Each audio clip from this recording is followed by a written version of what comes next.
You know, Juan, I was just thinking about Smallville, out of the blue. Just hearing the opening notes of Save Me by Remy Zero in my head brings back so many memories. It's been over a decade, but it's still so vivid. Totally. The music was incredible, wasn't it? Not just the theme song, but all the pop rock songs they used in key scenes, especially for the Clark and Lana drama.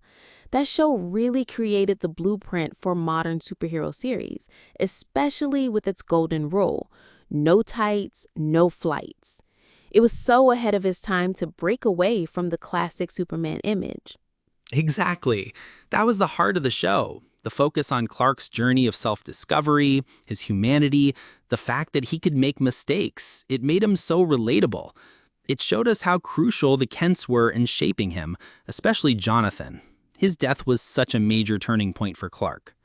Speaking of characters, we have to talk about Michael Rosenbaum as Lex Luthor. He was absolutely incredible. I think he's the best live-action Lex Luthor, period. The way they built up his story from best friend to mortal enemy was so powerful and heartbreaking. I agree completely. The Clark-Lex dynamic was the best part of the series, and you have to give credit to his father, Lionel Luthor. What a complex and sinister character. It really showed you how Lex's environment forged him into the man he became. For real, that father-son relationship was intense, and the romantic relationships were just as tragic, especially with Lana Lang, Clark's first love. It was so frustrating to watch, Clark having to lie to protect his secret ultimately destroyed their relationship. My heart broke for Clark when Lana married Lex. And at the end, when she finally got powers from that special suit, only to have to leave Clark forever because her body was infused with kryptonite, it was such a cruel end to their story. So tragic. But Lois Lane's arrival was like a breath of fresh air. Erica Durance was so charming. They had that perfect bickering but adorable chemistry. She and Tom Welling were fantastic together, and she helped us see a more relaxed and mature side of Clark. I agree. Once Lois came in, the show's dynamic shifted for the better. Thinking about the early seasons reminds me of the Freak of the Week format, where Clark had to fight someone new who got powers from the meteor rocks. Oh, I remember that. I admit it felt a bit repetitive at times, but it made sense.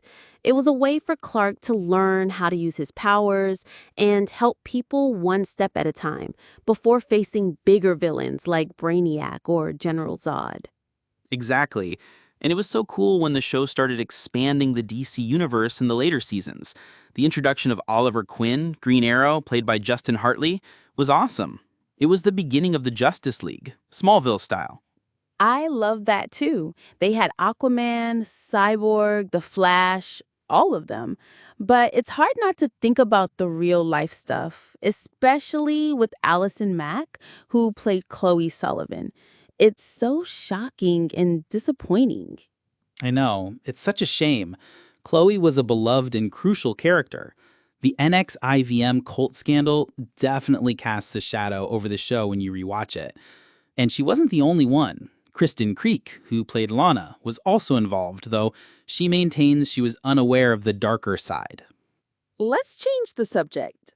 Did you know, Bo, that the producers originally wanted to make a show about a young Bruce Wayne, but the movie studio didn't approve it, so they pivoted to a young Clark Kent instead, and it became a legend. No way, I never knew that. What I did hear was that Jensen Ackles, Dean from Supernatural, was the runner-up to play Clark Kent. He was the second choice right after Tom Welling. Whoa, I can't even imagine that. But it worked out for the best. Tom Welling was the perfect Clark Kent. And I loved how the show brought in actors from past DC projects, like Helen Slater, the original Supergirl, playing Clark's birth mother, or Linda Carter, the original Wonder Woman, playing Chloe's mom. Yeah, those were great Easter eggs. What was a bit unfortunate, though, was when Tom Welling returned as Clark in the Arrowverse Crisis on Infinite Earths event. The reveal that he'd given up his powers to live a normal life on the farm with Lois, fans were really split on that. I was one of the ones who didn't love it. It felt like it diminished his entire 10-year journey on Smallville to become a hero. But some fans theorize he might have just used blue kryptonite to temporarily suppress his powers to be a normal dad. I choose to believe that. That's possible, but there's some good news. Tom Welling and Michael Rosenbaum have said they're developing an animated series to continue the Smallville story. I don't know if it'll actually happen, but if it does, it would be a dream come true. I really hope it happens. It would be so much better than that brief cameo.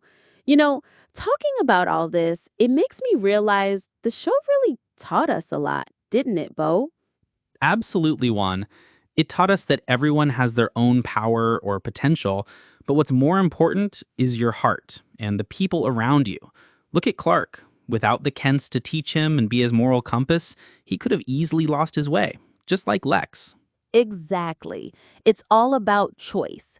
Both Clark and Lex had trauma and abilities, but they chose different paths. It makes you look at yourself and realize that no matter what you've been through, you're the one who decides what kind of person you'll be.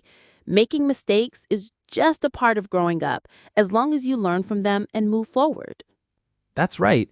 It's like everyone's life is their own version of Smallville. We might not be flying yet, not wearing the full superhero suit, but every single day is a journey.